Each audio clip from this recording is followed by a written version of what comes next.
Meron kaming mga bagong kakilala.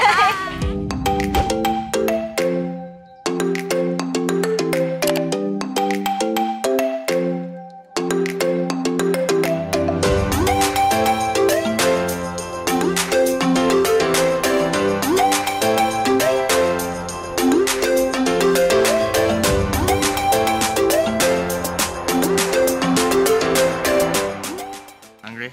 Yeah. You hungry?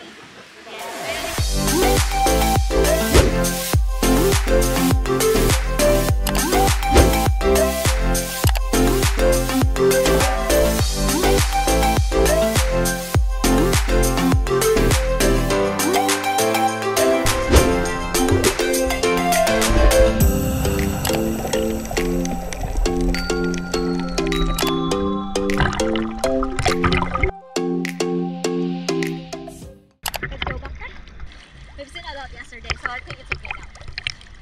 I don't want to go super wavy.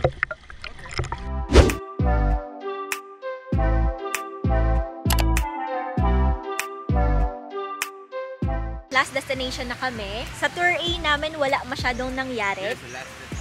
Yeah, this is the last destination. Kasi masyadong malakas ang alon. Our guides would have prioritized the safety, syempre, ng group. Pogi? Yeah. How shy? How shy? She's really talkative. She talk every foreigner. Hi! Hi to our vlog! Hi! Pilar from Spain. Very beautiful.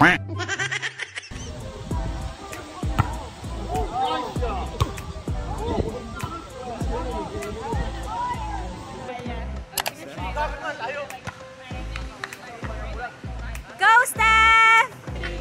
Hello sa mga taga Batangas dyan! Ala eh! Guys, mag-interview tayo ng very quick kay Ate Cha. Kamusta yung El Nido tour mo? Salamat sabi ko, wow! Apakatipid sumagot. Pero kasi nga diba, supposed na tourist natin, hindi talaga natuloy. Wala, nasa tubig lang. Oo, nasa tubig lang. Pero nakakamangha naman. Sobrang nakakamangha. Yeah, super. Thank you, Ate Cha!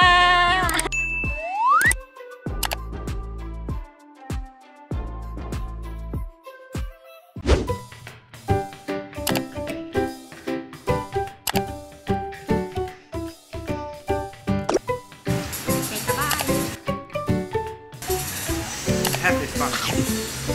Really?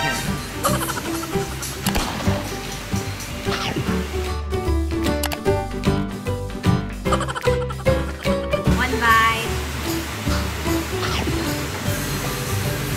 Good? Nice. The next day. Breakfast tayo guys. I have corned beef and then merong longganisa. Of course, coffee. Kain tayo. Diba may nakilala tayo yesterday na mga taga Batangas, si Ate Cha, tsaka si Ate Steph. Yung tours nila was cancelled today. So, hindi na talaga kami nag-proceed to getting another tour. Fashion attorney ko yan. Prince. Ayan guys, yung sinasabi natin. It's really great.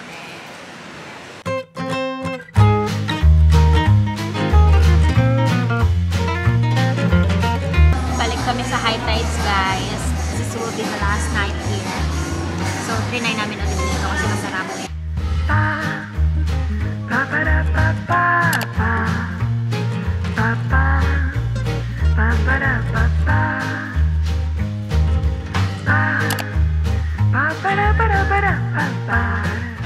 Second restaurant. Where are we on the second restaurant today?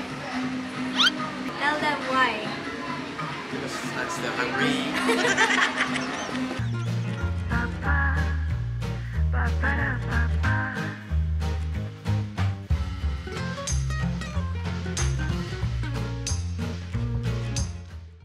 Hi guys! Good evening!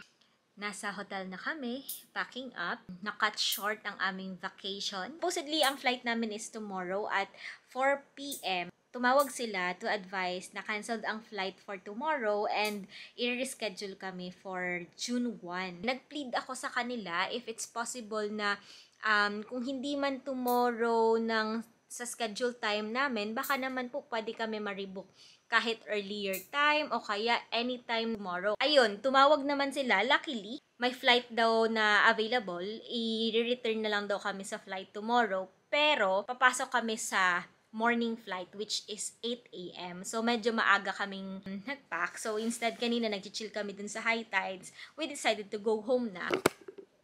Ayan. Andyan na yung maleta. Natapos na namin i-clean up.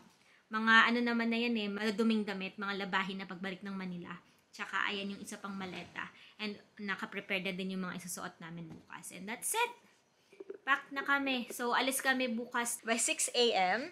And inform naman na namin yung hotel staff. I-arrange na lang nila yung transfer namin papuntang airport. So, okay na din. Sulit naman na din kasi wala din naman magagawang activity. Kasi nga, 'di ba, bad weather condition. Cut short pero sulit naman na.